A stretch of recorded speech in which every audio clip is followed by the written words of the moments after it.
Então, a pessoa ouviu dizer, e é verdade, que quando a gente morre é melhor que o nosso corpo não seja perturbado por pelo menos 3 dias. Só que como é que faz, né? Aqui no Ocidente, você morre no hospital, 2 horas depois já tem um cara cortando você, estufando você, maquiando você para botar num caixão para exibir para sua família, né? Ou se você é cremado, também você é cremado horas depois, né? Talvez no dia seguinte. Então, como é que faz?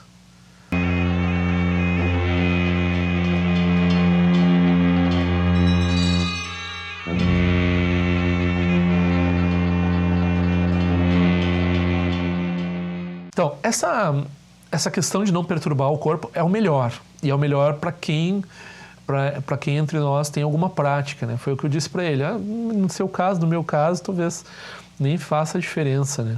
Porque a nossa meditação não é assim que vai ser perturbada. Não é que ela seja boa, tão boa que ela não vai... Ela é tão ruim que não pode fazer diferença nenhuma, né?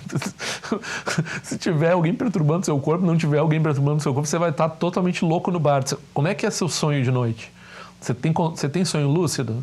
Não? Você tem bastante sonho estranho e não tem controle nenhum sobre o sonho.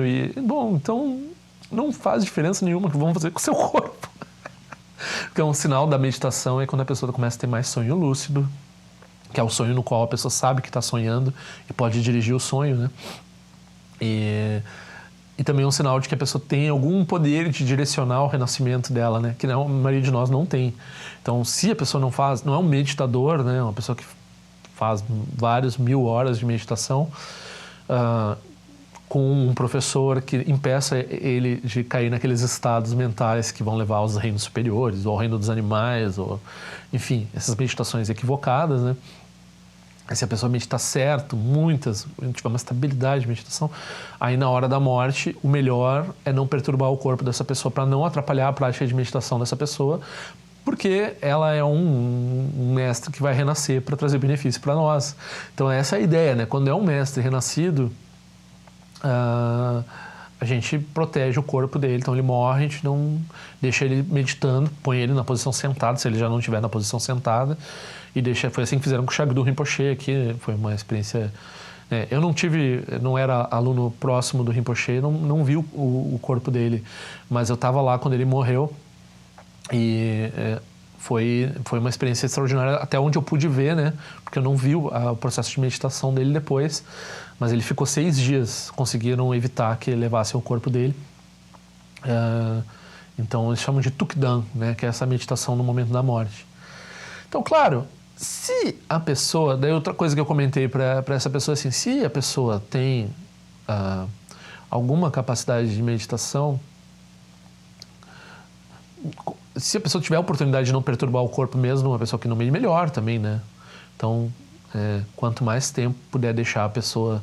Mas a gente tem, né, legislação, a gente tem prerrogativas econômicas, comerciais e tal, então não dá para deixar uma pessoa 3 dias, né, apodrecendo, porque esses lamas também, esses professores que têm uma realização, eles muitas vezes dizem que o corpo demora mais para apodrecer porque eles estão meditando, né? Então eles não tem um cheiro, então um dos sinais, assim.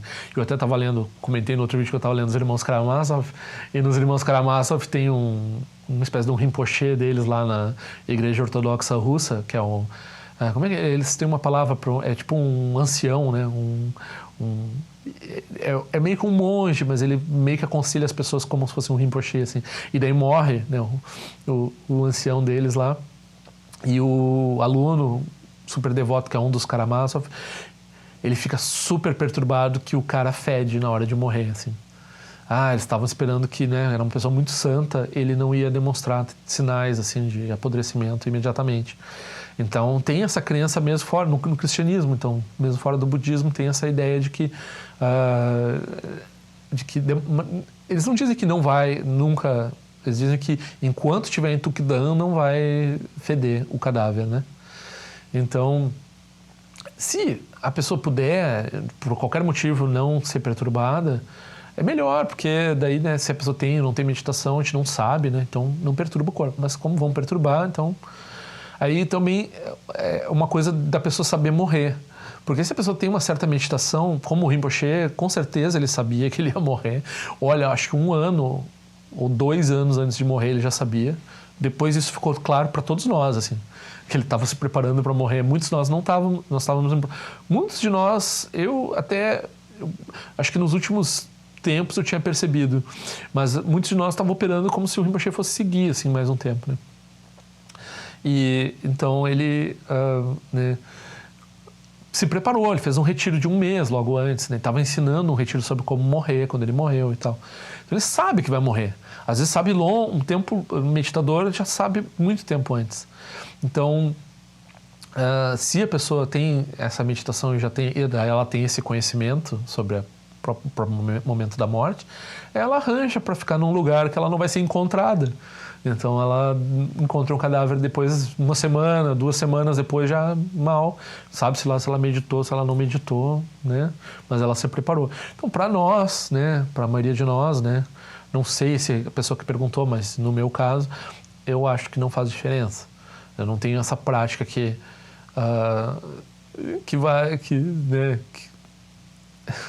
eu vá conseguir meditar na hora da morte, assim. Não, talvez, né? Então, se puder não perturbar, não perturbe, mas não deixei indicação para nada, assim. Já tenho um negócio para cremação aí, provavelmente eu vou ser cremado bem rapidinho. E daí até, né, já fica sabendo disso, já fica meio preparado. Assim, então vai acontecer, né? Vão queimar meu corpo rapidinho depois que eu morrer, assim. Então não precisa ficar perturbado com isso, que já sabe, né? Pode ser que tenha uma meditação tão boa que nem precise, né? Duvido, né? Mas então é um pouco isso. A pessoa tem que, se a sociedade permitisse, se fosse viável, era melhor não perturbar. Como não é viável, também não faz muita diferença para nós, que nós não vamos direcionar o nosso renascimento. Nós não temos muita capacidade de manter essa prática depois da morte, né? Então o que a gente fizer até o momento da morte vai fazer diferença, mas, né? Aí, e se a pessoa tem também esse tipo ela já sabe que vai morrer, daí ela pode se esconder num lugar que não vão achar ela. Não é difícil se esconder, até na cidade, né, se vê facilmente, encontrar a pessoa quanto tempo depois dentro do apartamento. E normalmente as pessoas acham tão triste, morreu sozinho, morreu sem ninguém saber, demoraram para achar o corpo. Na visão budista, morrer sozinho, sem ninguém achar o corpo, melhor coisa. Tem orações de lamas dizendo assim, eu quero ir para um lugar que ninguém ache meu corpo, não sei o que, é considerado super bom. Claro, ser mais realizado ainda, como o Shagdo Rinpoche morre com uma exibição, né? Ele morre com um ensinamento, assim. Então é outro nível de prática. Todo mundo que foi tocado, até você que está ouvindo aí, todo mundo que foi tocado pela morte do Rinpoche se beneficia, porque eu vi outras pessoas, eu nunca vi ninguém morrer, profissional e morrer, como dizem, o Lama Tarshin Rinpoche falava, né? Já falecido também. Então, Dharma é o que torna você num profissional e morrer. Então, se você vai praticando aí, essa pessoa que me perguntou, talvez você saiba que você vai morrer, talvez você se prepare para ficar escondido pro profissional lá da funerária não encontrar você enquanto você faz sua meditação final. E, caso contrário, daí tem outras opções, segue praticando mesmo assim, mesmo quando cremarem seu corpo, ou quando estiverem cortando você e maquiando e tal. Tem práticas que ajudam com isso, né? Se você faz prática do Vajrayana, talvez essa parte do cortar aí tem umas dicas de como lidar com isso. E a parte de ser queimado também tem umas dicas de lidar com isso. Porque segundo o budismo, a pessoa mantém um grau de consciência e apego com relação ao corpo mesmo depois da morte, né? Então, isso tem que dizer, é óbvio que o budismo pensa assim, né? Mas, né, como o materialismo é tão forte, as pessoas não sabem, às vezes, que o budismo pensa assim, tem que repetir. Então, era isso.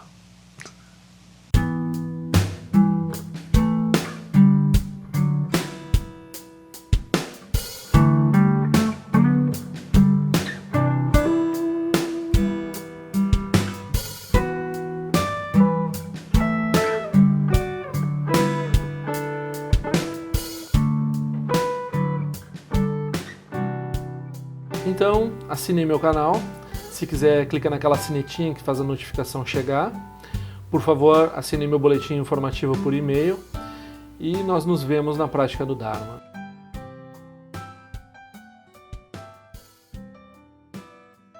Ao longo de minhas muitas vidas e até este momento, todas as virtudes que tenho alcançado, inclusive o mérito gerado por essa prática e todas as que vier a conseguir, ofereço para o bem-estar dos seres sencientes.